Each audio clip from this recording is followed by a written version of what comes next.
Army act में अगर civilians को लाना होता तो इसमें अलग से लिखा जाता। फौजी अदालतों में सिविलियन ट्रायल केस में वजारत दिफा के वकील ख्वाजा हारिस के जवाब में दलाइल मुकम्मल हो गए। आइंदा समाअत पर अटॉर्नी जनरल दलाइल देंगे। जस्टिस अमीनुद्दीन की सरबराही में 7 रुकनी आईनी बेंच ने केस की समाअत की। अदालत ने ख्वाजा हारिस को आज दलाइल मुकम्मल करने की हदायत की। दौरान समाअत जस्टिस हसन अजहर रिजवी ने इस्तफसार किया कि पिक एंड चूज किस तरह से किया गया। वकील ख्वाजा हारिस ने दलाइल में कहा कि पिक एंड चूज वाली बात नहीं है, जो जुर्म हो इसके मुताबिक देखा जाता है। केस नौयत के मुताबिक इंसदाद दहशतगर्दी अदालत या मिलिट्री कोर्ट में भेजा जाता है।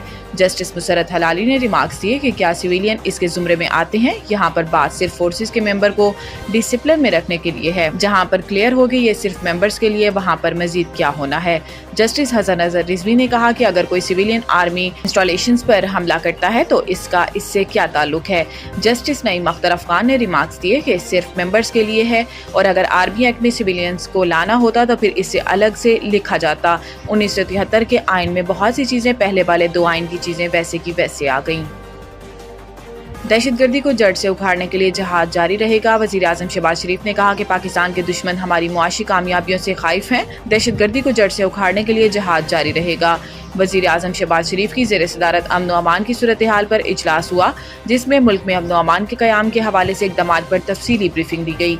इजलास में खिताब करते हुए वजीर आजम शहबाज शरीफ का कहना था कि दहशतगर्दों को इबरतनाक शिकस्त देंगे कि वो पाकिस्तान की तरफ मैली आंख से देखने की जुर्रत नहीं कर सकेंगे। पाकिस्तान के दुश्मन हमारी मुआशी कामयाबियों से खाइफ है। दहशतगर्दी के खिलाफ कार्रवाइयों के लिए तमाम इदारों और सूबों की कोशिशें लायक तहसीन है। इन्होंने कहा कि दहशतगर्दी के खात्मे के लिए वफाकी हुकूमत सूबों की इस्तेदाद बढ़ाने के लिए ताउन करेगी।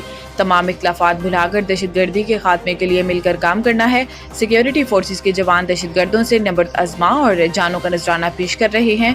वजीर आजम ने हदायत की है कि स्मगलिंग के खिलाफ तमाम इदारे अपनी कोशिशें मजीद तेज करें।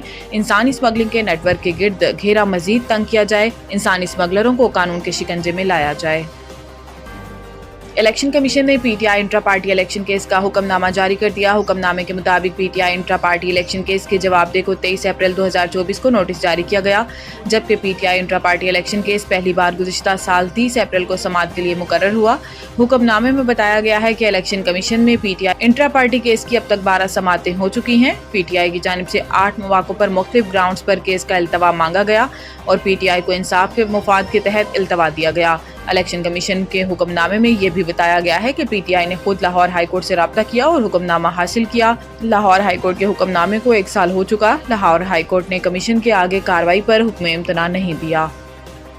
शरह सूद में कमी से इनकार। ट्रंप अमरीकी मरकजी बैंक के चेयरमैन की बरतरफी पर तुल गए। अमरीकी सदर डोनाल्ड ट्रंप ने सेंट्रल रिजर्व बैंक के चेयरमैन जेरोम पावल से शदीद तनकीद करते हुए कहा कि इनकी बरतरफी में ताखीर नहीं होनी चाहिए। जेरोम पावल शरह सूद कम करने की सदर ट्रंप की बात मानने से इनकार कर रहे हैं, जिस वजह से सदर ट्रंप ने इन्हें शदीद तनकीद का निशाना बनाते हुए इनकी बरतरफी का इरादा जाहिर किया है। जेरोम पावल का कहना है कि ट्रंप इंतजामिया की तिजारती पॉलिसियाँ खास तौर पर भारी टैरिफ अमरीकी मईशत पर गैर मामूली असर डाल रही है और फेडरल रिजर्व बैंक को दुहाइयों से कभी ऐसी सूरत हाल का सामना नहीं रहा।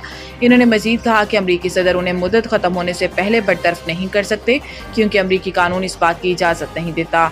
जेरोम पावल को पहली बार 2018 में सदर ट्रंप ने ही फेडरल रिजर्व का सरबराह मुकर्रर किया था और तब भी ट्रंप उनसे नाराज ही रहते थे।